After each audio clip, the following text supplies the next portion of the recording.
नमस्ते, मेरा नाम शुभम है और आप मुझे ब्रेन ऑफ बिहार पे देख रहे हैं। पिछले संडे को हमने आपको अपडेट दिया था, उसके बाद कोई नया अपडेट इस तरह का था नहीं कि हम आप लोगों को वीडियो बना के बताएं। तो बहुत लोग सोच रहे होंगे कि हम बिजी हैं या नहीं दे रहे हैं अपडेट, तो ऐसा नहीं है। जब भी अपडेट आएगा हम आप लोगों को वीडियो बना के बता देंगे। आज संडे था, तो एक दो छोटा छोटा ही अपडेट है, लेकिन अपडेट है तभी हम आप लोगों को बता रहे हैं। बीच में एक लेटर भी वायरल हो रहा था, सहारा की तरफ से बोला गया कि ये इशू किया गया है, जिसमें बात की गई थी कि 10,000 तक का जो वेरिफिकेशन है वो सहारा के लेवल से जो वेरिफिकेशन करके आगे बढ़ाया जा रहा है, उसी बेसिस पर सीआरसी पेमेंट कर दे। एकदम सही चीज है। अगर 10,000 तक किसी का जमा है तो वो 5 बार डिफिशियंसी नहीं हटाएगा, क्योंकि डिफिशियंसी हटाने में भी पैसा लग रहा है। और ऐसा नहीं है कि उसका 10 लाख 5 लाख है कि वो 2-4 हजार 10,000 खर्चा करे इसमें। किसी का अगर 5,000 है, 2,000 है, 1,000 है, तो ज्यादा उस पे सख्ती अगर बरतेगी सीआरसीएस तो वो करना छोड़ देगा और अनक्लेम पैसा रह जाएगा। तो अगर सहारा ने अगर सहमति, ये लेटर अगर सहारा की तरफ से जारी किया गया है, अगर, क्योंकि ऑफिशियल वेबसाइट पे हमने सर्च किया, नहीं था, तो ये किनके द्वारा किनके लिए जारी किया गया और किस प्लेटफॉर्म पे इशू की है सहारा, इसका कोई आता पता नहीं है। सोशल मीडिया पे ये घूम रहा है कि 10,000 तक का जो पेमेंट है वो बिना जांच किए हुए, मतलब बिना जांच मतलब सीआरसी उसको रोके नहीं, अगर सहारा ओके कर दे कि हाँ ये जमा करता ठीक है, चाहे उसका नाम में थोड़ा गड़बड़ी भी हो, लेकिन वो आधार कार्ड से पैसा लेने आ रहा है, अगर सहारा बोल रही है कि ठीक है तो उसको दे दिया जाए। 10,000 तक ही जिसका जमा है उसका बात किया गया। रहा बात की अब 20,000 से लेके अब 5 लाख तक के खोलने का भी बात किया जा रहा है कि डिफिशियंसी हटाने के लिए 5 लाख तक का क्लेम लिया जाए, लेकिन पेमेंट करने का बात इसमें नहीं किया गया है कि 10,000 से ज्यादा आप पेमेंट कीजिए। ये बोला गया है कि आग्रह किया गया है कि 10,000 से ज्यादा का पेमेंट सीआरसीएस करे। तो सहारा की लाचारी आप लोग देखिए, मजबूरी इसकी कि पैसा इसी का, अब कस्टमर का पैसा है लेकिन सहारा में ही जमा हुआ था और यही सहारा से भी अकाउंट में जमा कराई, और अपना पैसा लेने के लिए इसको आवेदन लगाना पड़ रहा है, सीआरसीएस को गुहार लगाना पड़ रहा है कि हमारे जमाकर्ता को आप पैसा दे दीजिए। इतना विश्वास ही खोई है पिछले 10 साल में, क्योंकि जिसका पैसा उसी को रिक्वेस्ट करना पड़ रहा है कि इनको पैसा आप दे दीजिए, जो काम सहारा को करना चाहिए था। पैसा तो इसी का, ये सिस्टम सहारा भी बना सकती है थी, पोर्टल वाला, चाहे ऑनलाइन चाहे ट्रांसपेरेंट, कोई भी सिस्टम जिससे लोगों का भुगतान हो, लेकिन ऐसा नहीं, उन्होंने किया नहीं। ये दिन प्रतिदिन मतलब एक नया चाल हर एक बार चलते गए और उसका नतीजा ये है कि अपने पैसे के लिए दूसरे का गुहार लगाना पड़ रहा है। तो ये कोई नया बात नहीं है, लेकिन इसमें दोनों जो पॉइंट सहारा के लेटर में जो वायरल हो रहा है वो अच्छा है, सराहनीय है। अगर ऐसा सीआरसीएस एक्सेप्ट कर लेती है तब ये दोनों चीज हो जाना चाहिए। लेकिन ब्याज क्या क्या करेगी सहारा, इसमें जिक्र नहीं है। ब्याज क्या क्या करेगी, और बहुत लोग बोल रहे हैं कि अभी भी जमा हो रहा है कहीं कहीं। तो देखिए, जमा लोग करे उसको कोई रोक नहीं सकता है। हम लोग बता सकते हैं आप कि ये कंपनी सही है, ये गड़बड़। अब जिसको जमा करना ही है उसको आप रोक नहीं सकते हैं। वो उनके भरोसे, उनका पैसा है, जहां मन करे वहां वो जमा कर सकते हैं। हाँ, कुछ जमा हो रहा है, तो हो रहा है किसमें, ये तीनों सोसाइटी जो है, हमारा इंडिया और क्रेडिट और सहारियन, इस पे रिन्यूअल पे भी और न्यू इन्वेस्टमेंट पे भी रोक है। केवल भुगतान चालू है कि आप इन लोगों का पेमेंट कर सकते हैं, और रोक किसी कोर्ट का नहीं है अभी, क्योंकि दिल्ली हाई कोर्ट का जो था वो केस विड्रॉल हो गया था। तो रोक सीआरसीएस का जो था वही अप्लीकेबल आज के डेट में। उस रोक के कारण रिन्यूअल और नया इन्वेस्टमेंट इन तीनों सोसाइटियों में नहीं हुआ, लेकिन चौथा का जो स्टार मल्टीपर्पज है उसका चालू है, और उसी का फायदा उठाते हुए इधर का पेमेंट करके फिर उधर नया बॉन्ड इशू करके कुछ बिजनेस दिखाया जा रहा है। हाँ, तो कौन लोग उसमें जमा कर सकते हैं, वही लोग जिनका पेपर गड़बड़ है, जिनका डेथ हो चुका है, लग रहा है कि नहीं हम अपना पेपर सही कर ले रहे हैं। तो हो सकता है कुछ लोग अपना पेपर और डाटा सही करने के पर्पज से जमा कर दे रहे हो, तो वो जो जमा कर रहे हैं, जो ले रहा है उसकी, उसका टेंशन। लेकिन एक बार जमा करने के पहले आप लोग अभी भी जागरूक हो जाइएगा कि 5 लाख से ज्यादा अगर जमा कर रहे हैं तो उसमें आईटीआर का कॉपी और प्रॉपर केवाईसी लगाएंगे। कल हो के आपको भुगतान सरकार के माध्यम से लेना होगा, चाहे वो मल्टीपर्पज हो चाहे कोई हो, पैसा देने वाली नहीं है ये तो उस स्तर पे चली गई है सहारा कि एक मर्डर करने पे उतना ही होगा, 10 मर्डर करने पे तो कोई नियम कानून इसको मानना नहीं है। जैसे नेपाल के कुछ लोग मैसेज करते हैं कि नेपाल के लोग का जमा ले लिया, तो नेपाल के लोग जमा कर सकते थे इन सोसाइटियों में, इसका जांच कौन करेगा।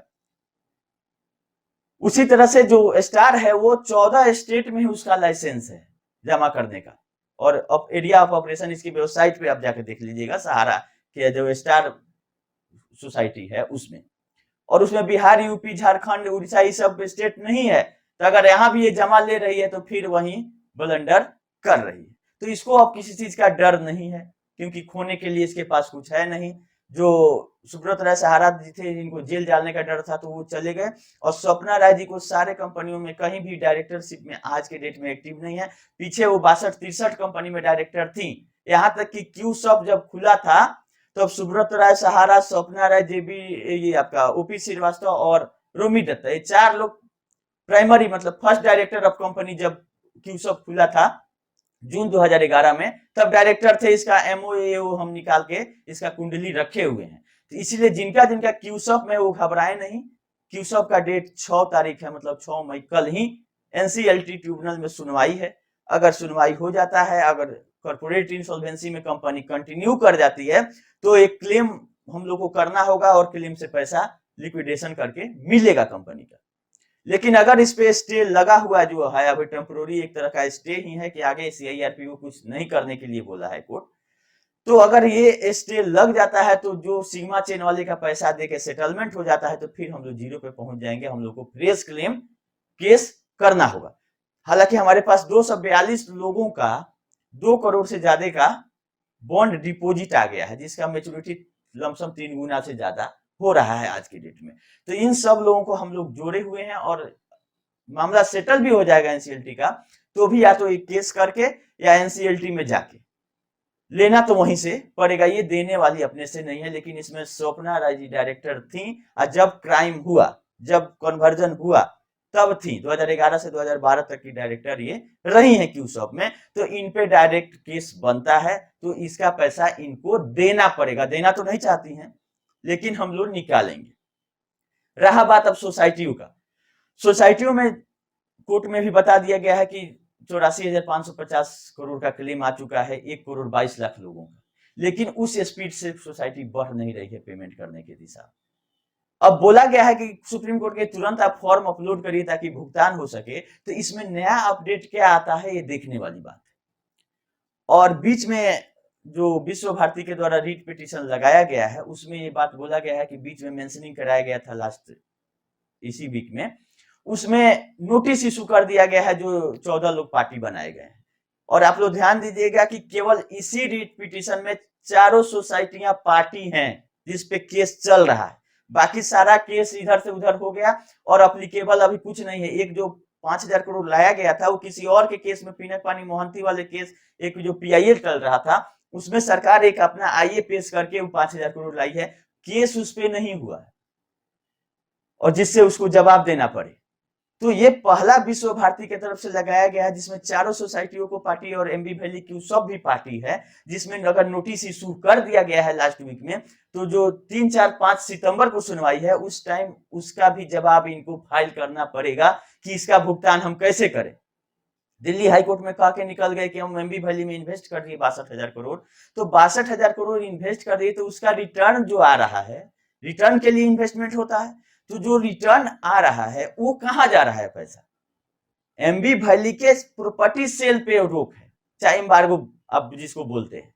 एम्बार्गो है कि अपना प्रॉपर्टी हटा नहीं सकते हैं, प्रॉपर्टी से कमा सकते हैं और कमाया हुआ पैसा जहां से आप पैसा लिए उसको आप दे सकते हैं। तो क्या ये पैसा चारों सोसाइटियों में नहीं आ रहा है जब 62,000 करोड़ का इन्वेस्टमेंट है ताकि उसका 1 रुपया का भुगतान ब्रांच से हो सके?